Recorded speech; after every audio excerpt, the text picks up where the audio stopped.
ഡൽഹി സ്ഫോടന കേസിൽ അന്വേഷണ ഏജൻസികൾക്ക് വമ്പൻ വിജയം എന്ന റിപ്പോർട്ട് ഇപ്പോൾ പുറത്തുവരുന്നു. ഡൽഹി കാർ സ്ഫോടനത്തിന്റെ അന്വേഷണത്തിൽ ഒരു പ്രധാന വഴിത്തിരിവുണ്ടായിരിക്കുകയാണ്. ആഗ്ര ജില്ലയിലെ ഖണ്ഡവാലി ഗ്രാമത്തിന് സമീപം നിന്ന് ഫരീദാബാദ് പോലീസ് ഒരു ചുവന്ന ഫോർഡ് എക്കോസ്പോർട്ട് DL10CK0458 എന്ന നമ്പറുള്ള ഒരു ഫോർഡ് എക്കോസ്പോർട്ട് കണ്ടെടുത്തു. ഡൽഹി പോലീസ് തലസ്ഥാനത്ത് മുഴുവൻ അതീവ ജാഗ്രത പ്രഖ്യാപിച്ച അതേ കാറാണിതെന്ന് പോലീസ് വക്താവ് പറഞ്ഞു. അതായത് 2 കാറുകൾ ഉണ്ടായിരുന്നു, അതിൽ ഒരു കാറാണ് ഈ ഫോർഡ് എക്കോസ്പോർട്ട് എന്ന് പറയുന്നത്.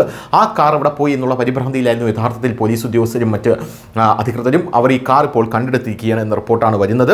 കാർ ഇപ്പോൾ പിടികൂടി ഫോറൻസിക് പരിശോധനയ്ക്കായി അയച്ചിട്ടുണ്ട്. ഡൽഹി പോലീസിനെയും മറ്റ് കേന്ദ്ര ഏജൻസികളെയും ഇതിനെക്കുറിച്ച് അറിയിച്ചിട്ടുണ്ട് എന്നും അറിയാൻ സാധിക്കുന്നു. ബോംബ് സ്ഫോടനത്തിൽ ഉപയോഗിച്ച വെളുത്ത i20 കാറിന് പുറമെ സംശയിക്കപ്പെടുന്നവരുടെ കൂടെ ഒരു ചുവന്ന എക്കോസ്പോർട്ട് കാറും ഉണ്ടായിരുന്നുവെന്ന് പോലീസ് പറഞ്ഞിരുന്നു. അതിനുശേഷം പോലീസ് ഒരു ചുവന്ന ഫോർഡ് എക്കോസ്പോർട്ട് കാറിനായിട്ടുള്ള തിരച്ചിലും ആരംഭിച്ചിരുന്നു. ഈ കാറിൻ്റെ രജിസ്ട്രേഷൻ നമ്പർ DL10CK0458. ഇത് ഉമർ എന്ന വ്യക്തിയുടെ പേരിലാണ് രജിസ്റ്റർ ചെയ്തിരിക്കുന്നത് എന്നുള്ളത് മറ്റൊരു പ്രധാനപ്പെട്ട കാര്യമാണ്. 2017 നവംബർ 22 ഡൽഹിയിലെ രജൌരി ഗാർഡൻ RTUവിലാണ് കാർ രജിസ്റ്റർ ചെയ്തത്. ഉമർ ഉൻ നബി എന്ന ഉമർ മുഹമ്മദിൻ്റെ പേരിലാണ് കാർ വാങ്ങിയതെന്ന് അന്വേഷണത്തിൽ കണ്ടെത്തി.